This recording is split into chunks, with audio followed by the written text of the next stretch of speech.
Well, thank you for being here. We really appreciate it. I think today is really the culmination of a really long process where we're unveiling a package to really tackle organized crime in our community, but also really address some of the workforce shortages in public safety that we're experiencing. And how this started was more than a year ago, having conversations in communities across this state where we started hearing about problems where you had organized crime, and it manifests itself very differently in each community. And I think you'll hear from DA Vasquez, Chief Harnden, and Chief Stokoe about what that looks like in their own communities. But in some communities, it manifests itself in auto theft rings. In other communities, it's drug cartels. In other communities, you'll see human trafficking or sex trafficking or labor trafficking and illegal marijuana grows. And the idea, as we start to hear, is that certain communities are struggling to have investigative resources to be able to tackle some of the big issues that are facing our communities across this state. And so we are putting forth a package for the Oregon legislature to create 4 distinct regions of investigators with an analyst to be able to be driven by local departments, local DAs, to then be deployed to tackle organized crime in these different areas. So we really start curbing whether it's fentanyl delivery in our communities, whether it's auto theft, or whether it's sex trafficking in our communities, to really start making meaningful progress in those issues. So today we had been modifying this package for quite a while now, and then today we had a gathering of more than 40 plus law enforcement and district attorneys from across the state here at the Department of Justice to talk about the proposal as we start to work some of the rough edges around, as we will be presenting this proposal to the legislature next week. And what I can do is turn it over to DA Vasquez, and we can let Chief Stokoe and Chief Harnden talk a little bit about how this manifests in their communities. Well, today was a great opportunity to get together and really start to get our arms around AG Rayfield's proposal. And, I can tell you from my perspective, I greatly appreciate that idea that we can have a very cooperative effort and partnership that is also very tailored to the individual regions or the local jurisdictions, because, there are going to be unique challenges for each area of the state. And what I've focused on and what I really appreciate about AG Rayfield's approach is that how we help this community and our communities is really through cooperation and partnership. And that's what this is at the core of this effort, is to tackle some of these criminal organizations that they don't stop at county lines or city lines. They do kind of operate throughout the region, sometimes throughout the state. And this is an effort that is really looking at how do we come together and help build public safety throughout the state of Oregon.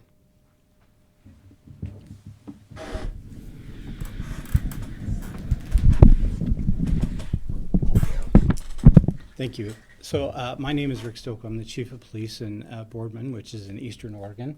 I want to personally thank Attorney General Rayfield for bringing us all together and having these tough conversations on issues that are affecting residents all across this state, but it's not just here. It goes across borders, county lines, and so having this partnership and working together as a whole to try to address this issue is astronomical, especially when it comes to a small Eastern Oregon law enforcement agency who struggles for resources. These are sometimes complex cases, very time-consuming, and for a small agency, we don't have the resources to address a lot of these issues. So having these conversations, working forward together, I heard a lot of a common theme in our meeting earlier this morning that resources are a huge topic, not only in rural Oregon, but across the state. So having partnerships to focus on public safety and getting victims the opportunity to get justice. And I think by working together, we can make that happen, not just on the organized crime, but all crimes, because they're all intermingled together. So again, I thank you for your effort. We're ready to work together for the best interest of the state of Oregon. Thank you.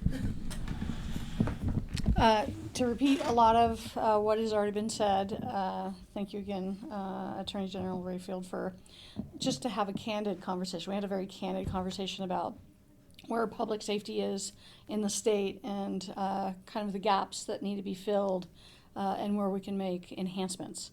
Law enforcement and district attorney's offices across the state are undermanned, under-resourced, and this is one step to get us towards enhancing the public safety picture that is out there. I'm from the city of Albany, which is located on Interstate 5. We know it's a major drug trafficking freeway that goes up and down the West Coast.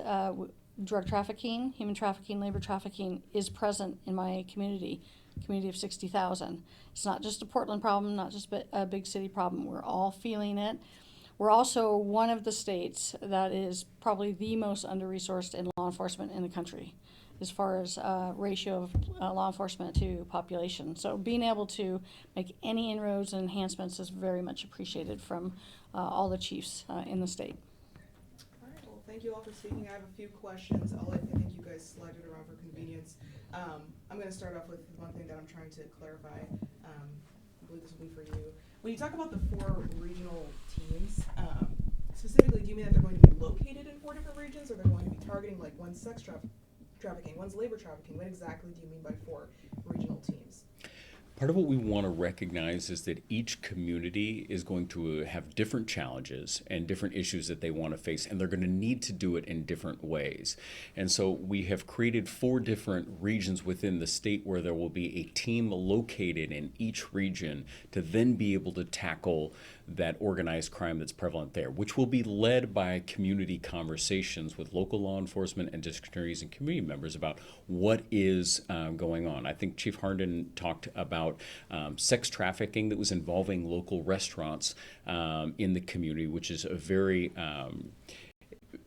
thing that you travel through the community, you may not know that those things are going on. But then to have local law enforcement to be able to bring this to kind of a task force model to then be able to deploy resources to tackle what is much bigger. I think one of the other things that we heard is that often law enforcement may be able to deal with the day-to-day. Right? The one thing that was mentioned over and over in today's meeting is having the resource to be able to turn the stone over and dig a little bit deeper into what's really going on, because a lot of these circumstances actually turn out, in some cases, to be organized crime. And then you're actually tackling a much bigger issue than just solving the immediate problem that's in front of us that day. Okay. And are you able to identify the 4 different places? Yeah, we can get you a map. And what I would say is there is what I would call Northwest Oregon, Northeast Oregon, Southeast, and then there is kind of a central corridor, and then there is I believe a Southwest. But we'll get you a map that you can actually look at that. So.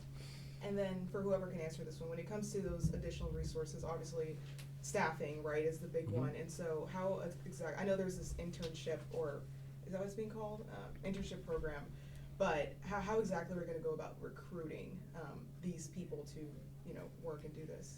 I think it's one of the amazing things about bringing leaders from across the state into one location and engaging in an incredibly candid conversation. One of the biggest things that we knew coming into this conversation was workforce recruitment and retention. If you look at DA's offices across the state, there are vacancies that they're having. If you look in law enforcement, one of the big issues, and was talked about so much today, is that you have departments recruiting from each other and pulling resources in different locations. So as a group of leaders, one of the biggest challenges that we have is how do we actually expand the pipeline so that we aren't stealing resources from different parts of the state. One of the ways that we wanted to do that is create a public safety pipeline with a program that is really modeled off of some successful programs in other DA's offices, where we are able to train people at the state to be in their internship programs, what they call clerkships, to do some of the day-to-day in DA offices.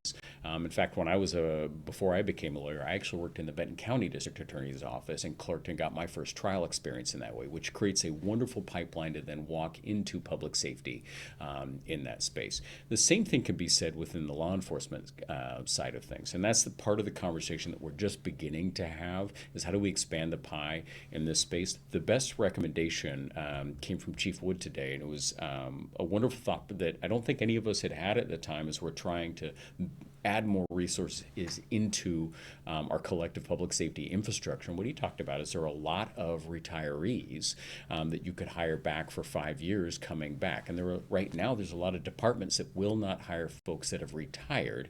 And so you can bring investigators back in where you are not pulling resources from certain communities, but we're adding value to the collective overall good that we have here in the state. Is there a certain number you're trying to hit for each team? Yeah, so each team in each region, and again, it is meant to be assist for these different regions, would include 4 investigators, it would include 1 research analyst, and 1 attorney to manage that team and actually drive the conversation and that task force in those communities. And that's per team. Per team.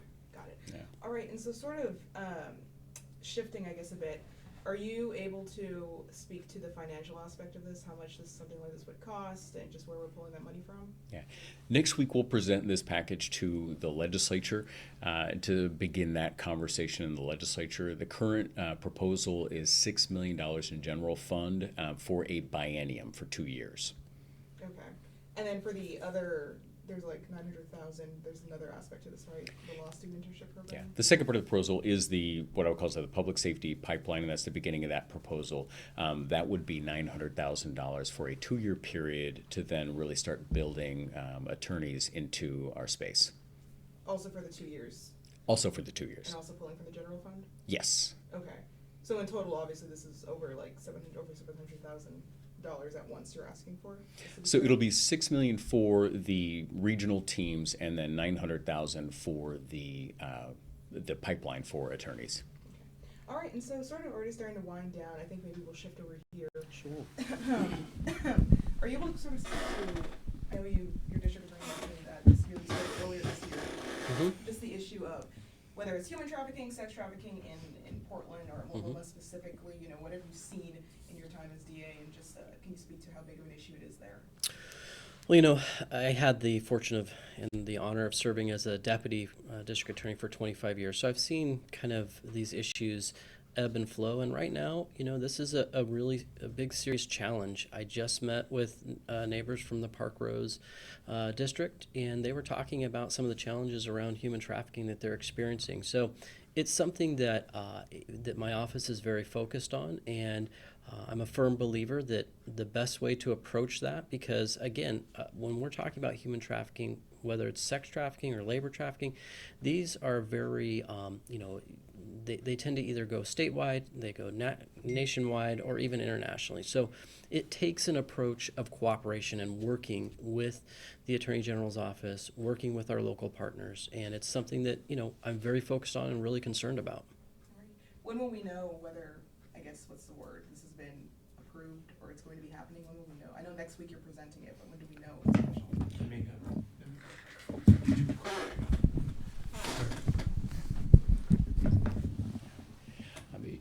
So we'll begin to start getting a better sense of how the legislature feels about this proposal over the next coming months. And so we'll be, actively talking with legislators. In fact, Chief Stocco is going over to the legislature a little bit later today, in his work. And we're there pretty frequently making sure that people understand that this is a meaningful way to take a positive steps towards improving public safety with all the things that we're seeing in our community, whether it's drug dealing or auto theft. Can I ask one real quick and have you look at her? Oh, yeah. Every time I turn around, I'm cutting a story on government jobs being cut, funding being cut. Does it give you any peace that this is a national problem and that maybe that will keep funding? Are you guys concerned at all that with the DOGE or whatever program it is, that this program is going to be safe and that it'll be funded?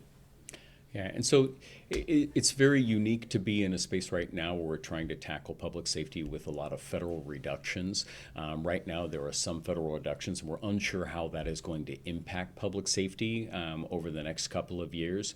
We're working to make sure that funding on the federal level remains stable. This is hopefully to be a value add. In a worst case scenario where we do start to see some federal streams of funding that start to reduce in this state, hopefully this will kind of mitigate some of those impacts over time. All right, my last 2 questions will be for you two. The last question for you really fast. Okay. Before we're done, why now? Why is this being pushed now? Did anything significant happen? Is it statistics? Why now? I spent a year in a campaign traveling this entire state, talking to local law enforcement, and in fact, that's how Chief Stocco and I met. Was out in Boardman in the community, talking about the challenges that people are facing. This proposal is really a derivative of all of those conversations and conversations today, and trying to find out how can we, as a state, add value to communities across the state, whether it's Portland or in rural Oregon, to really tackle the issues that when you talk to voters and when you talk to people living in community, they want us to do something about the drug cartels in our community. They want us to do something about auto theft. They want us to do something about sex trafficking. This is a way where we can bring all levels of government together to solve some of the biggest issues that we're seeing in our communities. We're gonna shift here for the last bit. We'll start with you then. I know you mentioned you're obviously in Eastern Oregon. What are the biggest issues? I know I was reading the release and it says Southern Oregon has a big issue with labor trafficking for the cannabis industry. So what, one, is the biggest, I guess, issue that you're seeing? Is it labor trafficking like that? Is it sex trafficking? What is the big problem? And, do you think something like this will really help, a smaller town like yours? So absolutely, to answer your last question first, absolutely, this is huge. To have the resources to investigate these type of cases takes hundreds to thousands of hours to put in this all together. And we just, as law enforcement as a whole, especially an agency my size, we don't have those resources. So having those to pull from is huge. And I can't speak about the rest of the state, but usually in Eastern Oregon, where we have small agencies all trying to do more with less, we're utilizing teams from other areas. So we have a multi-jurisdictional drug task force that we assign drug detectives to. There's, I believe, 11 different agencies that are participating in that because we couldn't do it by ourselves. There's just no way to do that. So this is part of the value add to this project. As far as what we see a huge amount of drug activity. Fentanyl is a huge issue across the nation, but it's definitely affecting us in our small communities as well. Cocaine, methamphetamine, drugs are prevalent across the state. We're right on the interstate, so we get a lot of interstate traffic coming through. We also have a lot of construction going on in our community. We're one of the fastest growing communities in the state. So that means there's a lot of activity in our communities, which brings crime from different areas, including some sex trafficking. But our major issue right now is controlled substances, narcotics. And it's a pretty similar question, same thing. I believe Albany may be a little less maybe rural than Eastern, but what is the big thing that you see as a problem in your community? We all have the same problems. It's just, and we all have the same challenges when it comes to resources. We also have a federally supported drug task force in Lynn County that we are the host of. Without that collaborative nature, that would be a real challenge to tackle it, because the criminals don't have borders. They don't go, hey, I'm just going to do crime in Albany or Corvallis or Boardman, whatever. My problem is Corvallis's problem, etc. So having relationships in place and shared resources across the state on all levels, local, county, state, federal, are really key to making some inroads in some of this activity. If you look at some of the cases we've dealt with, the organized crime may start as drug trafficking. Then we see human trafficking, labor trafficking, investment in what we call legitimate businesses, restaurants, things like that. We need other entities in the state and on the federal level to really attack that problem. We might be able to deal with the drug dealing, but we need the health department to deal with these restaurants that might be doing labor trafficking. We need the environmental protection agencies, both state and federal, to deal with illegal grow operations. So that partnership has to be in place. So this is definitely a value add and enhancement to be able to tackle those things when they don't have the resources that an agency like Portland, Salem, or Eugene might. We're not small, but we're not big either. So we really rely on those partnerships to make some successes. Anybody have any lingering remarks or last thoughts they want to mention on this? Yeah, so I pretty much spoke about law enforcement as a whole, but I want to say from the DA's point of view, for Morrow County, we have one district attorney to prosecute all the criminal cases that happen in our county. That's pretty tough. There's a lot of cases that go before the district attorney, and they have to make some tough decisions. And then when you get into cases like this, to have the resources to be able to do that from the district attorneys or the attorney side of it, having that partnership, they're going to have to do the same thing. So these partnerships are crucial for success. And I think for Oregon, it's important that we work together for the end means and to make sure that our communities are served with the best quality public safety that we can provide them. Anyone else lingering thoughts on this side of the room?